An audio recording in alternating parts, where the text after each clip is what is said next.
여러분 안녕하세요.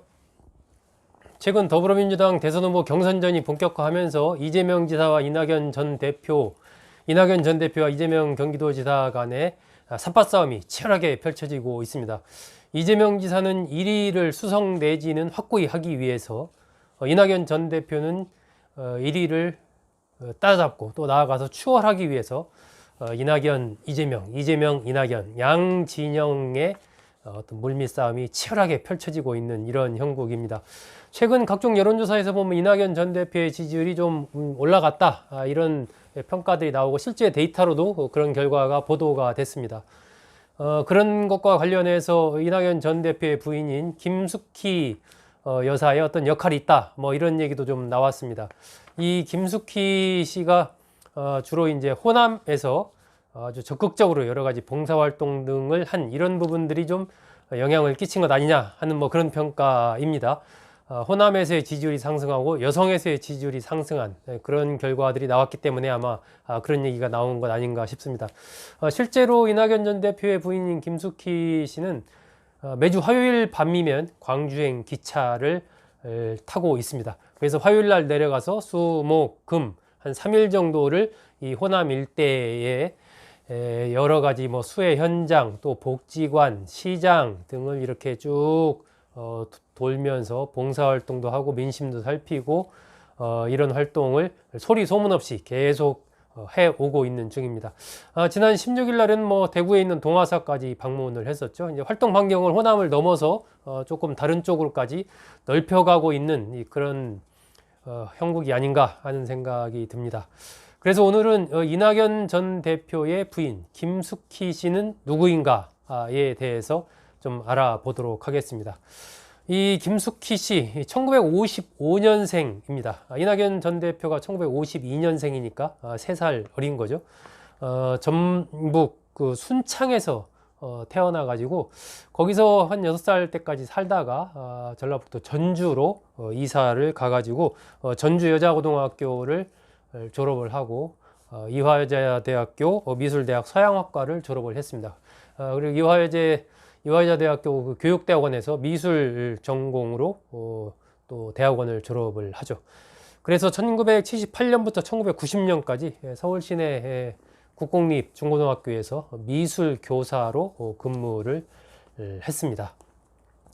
이 태어난 이 배경 과정은 김숙희 씨의 집은 좀 자유롭고 상당히 화목한 그런 집안이었던 걸로 그렇게 알려지고 있습니다. 아버지가 선생님으로 좀 계셨는데 순창농고, 전주고등학교 이런 데서 이제 선생님을 하고 그리고 나서 군산교육대학교 그리고 청주교육대학교에서 교수로 계시다가 거기서 이제 정년퇴직을 했습니다. 어머니는 이제 결혼 전에 교회에서 이 오르간 연주를 또 했다라고 합니다. 이 어떤 좀 예체능적인 이런 자질을 어머니로부터 김숙희 씨가 물려받은 것이 아닌가 하는 그런 생각이 듭니다. 일남 삼녀 중 둘째입니다. 성격이 김숙희 씨가 주로 뭐 이낙연 전 대표 많이 얘기되지 않습니까? 엄숙, 진지 모두. 김숙희 씨 성격은 조금 다른 것 같습니다. 밝고 명랑하다. 이런 이제 평가를 뭐 스스로도 그렇게 얘기를 하고요. 주변에서도 그렇게 얘기를 하고 녹색을 좋아한다고 합니다. 꽃이라든지 이런 자연 풍경 이런 것들을 또 그림으로 그리는 것을 굉장히 좋아한다라고 하고요. 여행도 좋아하고 대학교 때는 산을 좋아하는 오빠를 따라서 전국의 산들을 굉장히 많이 다녔다라고 얘기를 하고 있습니다. 그림 그리는 것은 우연히 고등학교 1학년 때 친구 따라서 화실에 갔다가 거기에서부터 이제 그게 인연이 돼서 본격적으로 그림을 그리기 시작해서 대학교까지 이제 미대로 진학을 하게 됐던 거죠. 이낙연 전 대표와 어떻게 만났을까요? 이 1980년 4월 달에 처음으로 만났는데 예전에 그 여기 종로구 중학동에 있는 한국일보 그 위에 송현클럽이라고 있었습니다. 거기에서 처음 만났습니다. 중매로 해서 만났는데 첫날 만났을 때 인상이 그렇게 뭐 싹 그 뭐랄까요? 아주 뭐 좋았던 것 같지는 않습니다. 서로 별 호감을 느끼지 못한 채 그냥 짧게 보고 헤어졌다 뭐 이렇게 얘기를 하니까 그 당시 이제 이낙연 전 대표가 깡마른 체격의 샌님 같은 인상이었다라고 합니다. 처음 만났을 때 이낙연 전 대표가 그런 얘기를 했다라고 하죠. 가난하고 제대로 배우지 못한 그런 사람들, 그런 가족을 보면은 어떤 생각이 드냐, 뭐 이런 얘기를 김숙희 씨한테 했다라고 합니다. 이 김숙희 씨는 뭐 그런 게 큰 문제가 되나요? 뭐 이렇게 이제 얘기를 했고, 그러면서 1차적으로 그날 얼굴 보고 헤어졌는데, 뭐 그렇게 깊은 인상을 받지는 못했는데, 이 김숙희 씨가 헤어지고 나서 계속 좀 이 가슴 속에 좀 뭐가 좀 자꾸 떠오르는 그런 게 좀 남아가지고, 며칠 뒤에 동아일보, 당시 이제 이낙연 전 대표가 동아일보 기자였지 않습니까? 동아일보사로 전화를 해서 이낙연 기자를 바꿔주세요 해가지고 다시 만나게 됩니다. 그래서 그 두 번째 만남은 이낙연 전 대표의 후배와 같이 이렇게 만나게 되는데, 그 자리에서 김숙희 씨가 이낙연 전 대표의 상당히 좀 어떤 신뢰감이라고 할까요?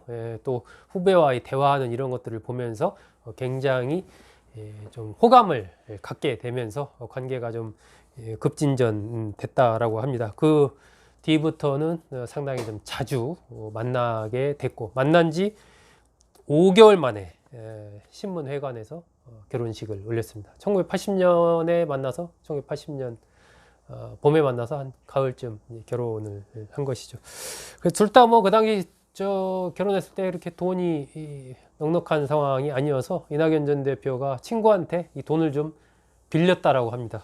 빌려가지고 그래서 신혼집을 마련을 했는데, 봉천동 저 언덕배기에 있는 전세 280만 원짜리 그 집을 얻어가지고 거기서 살게 되고, 뭐 한 10번 가까이 계속 이제 여러 차례 이사를, 전세 살고 뭘 하다 보니까 계속 옮겨 다니면서 그러다가 이제 신반포에 16평 아파트를 절반을 융자를 얻어서 마련을 했고, 그때가 가장 이제 좀 시간이 멈췄으면 좋았겠다 싶을 정도로 행복한 시간이었다라고 김숙희 씨는 얘기를 합니다. 그 이제 즈음에서 아들이 또 태어나죠. 이낙연 김숙희 부부는 아들만 한 명을 두고 있습니다. 1982년에 아들이 태어나게 되죠. 1990년에 이낙연 전 대표가 도쿄 특파원으로 발령받아서 도쿄로 가게 됩니다. 그때 이제 식구가 모두 일본으로 떠나서 3년 동안 거기에서 생활을 하게 되죠. 김숙희 씨가 일본어를 배운 적이 없어서 거기 가서 이제 일본어를 열심히 공부를 해가지고 나중에는 일본인에게 한국어를 교습을 할 정도의 그런 실력이 됐다라고 합니다. 뭐 굉장히 이제 뭐가 좀 꽂히게 되면 열심히 하는 이제 그런 스타일이라고 봐야 되겠죠. 그렇다면 김숙희 씨가 생각하는 이 남편 이낙연 전 대표의 매력, 장점과 단점 뭐가 있을까요? 일단 첫 번째로 들은 게 매력적인 음성을 갖고 있다. 일단 김숙희 씨는 남편으로서 이낙연 전 대표를 100점이다 이렇게 평가를 합니다. 아빠로서는 좀 뭐 부족한 점이 있지만 남편으로서는 100점이다 얘기를 하고, 첫 번째가 음성. 젊었을 때도 그랬지만 지금도 아주 매력적인 음성을 가지고 있다 이렇게 얘기를 하고요. 가장으로서 책임감이 강하고 정직하고 성실하다. 부지런하고 능력이 안 되면 굉장히 노력을 하는 그런 스타일이다라고 얘기를 합니다. 열심히 일할 때 옆에서 보면 얼굴에 뭐 윤기가 막 흐르는 것 같다라고까지 그렇게 또 얘기를 하고 있습니다. 또 남편의 장점 중에 하나로 꼽는 게 그 유머 감각이 있다 이렇게 평가를 합니다. 예를 들어서 이런 얘기를 하는데요. 생일을 기억 못해서 좀 섭섭해하는 그런 눈치를 보이면 이낙연 전 대표가 이렇게 얘기한다고 합니다. 1년 365일 중에 내 생일을 뺀 나머지 날은 모두 당신 생일로 알고 삽니다. 이렇게 얘기를 한다라고 하네요. 이것이 이제 남편 이낙연식 유머라고 얘기를 합니다. 단점은 뭐가 있을까요? 김숙희 씨가 꼽은 남편 이낙연 전 대표의 단점. 부지런하고 꼼꼼하니까 부하 직원들이 힘들어한다. 아마 영상 보시는 분들도 이 얘기 들으신 적 있을 겁니다. 그래서 김숙희 씨가 이 직원들을 한 번씩 이렇게 부르고 이렇게 하면서 다독이면서 이렇게 얘기를 한다라고 합니다. 좀 일부러 그러는 게 아니지 않느냐, 잘 봐달라, 잘 하자고 하는 건데 뭐 이렇게 하면서 나도 30년을 나 같은 사람도 지금 살고 있지 않느냐. 그래서 좀 도와주세요. 잘 봐주세요. 이렇게 하면서 좀 달래는 것이 또 자신의 역할 중에 하나라고 김숙희 씨는 얘기를 하고 있습니다. 김숙희, 이낙연, 김숙희 부부는 아까 말씀드린 대로 아들 한 명을 두고 있습니다. 1982년에 태어났고요. 이동환 씨라고 고려대를 나와서 부산대 의학전문대학원을 졸업을 해서 현재 정신과 의사로 일하고 있고 2013년에 초등학교 동창인 한소정 씨와 결혼을 해서 일남 일녀를 두고 있습니다. 김숙희 씨는 이제 최근에 뭐 대선 국면이 본격화되다 보니까 이 대선 주자뿐만이 아니고 부인들에 대한 여러 가지 검증 뭐 이런 것들도 많이 이루어지고 있지 않습니까? 이와 관련한 생각을 이렇게 얘기를 하고 있습니다. 가족 검증도 굉장히 날카로워질 건데 좀 부담감 같은 게 없으세요? 이런 질문에 대해서 2017년에 총리 인사청문회를 거치면서 아주 엄격한 검증을 치렀다. 저나 남편은 괜찮은데 가족들이 굉장히 상처받는 게 안타깝더라. 이렇게 얘기를 하면서 대선 검증은 더 길고 혹독하게 이루어질 텐데 어느 정도 마음의 준비는 하고 있다. 이렇게 좀 단단하게 마음먹고 있다는 얘기를 토로를 했습니다. 정치인의 배우자로 산다는 것, 이런 부분에 대한 김숙희 씨의 생각은 어떨까요? 솔직히 힘들다. 하지만 그걸 상쇄할 만큼 감사한 일도 많다. 정치인 남편을 만나 폭넓은 삶을 살 수 있었다. 이렇게 얘기를 합니다. 혜택과 보람이 있었던 만큼 힘든 건 당연한 일이라고 생각을 한다. 라고 감내해야 될 몫도 있지만 또 그만큼 또 배우는 거, 얻는 것도 있기 때문에 어느 정도 힘든 것은 당연하다. 이렇게 얘기를 하고 있습니다. 앞으로 이제 대선 전국이 본격화되면서 어쨌든 검증이 후보뿐만이 아니라 부인, 가족 전반에 대해서 이루어지는 이미 뭐 그런 부분이 시작이 됐죠. 그렇기 때문에 아마 앞으로 이낙연 전 대표 또 김숙희 씨와 관련해서도 여러 가지 의혹들이 이미 제기된 의혹들도 좀 있습니다. 그런 부분들이 더 이제 확대해서 또 더 치밀하게 검증이 이루어질 것이라고 예상이 됩니다. 이런 부분들 어떻게 또 잘 견뎌갈 수 있는지 지켜보는 것도 대선 전국을 보는 하나의 또 포인트가 아닌가 하는 생각입니다. 여러분 잘 들어주셔서 고맙습니다.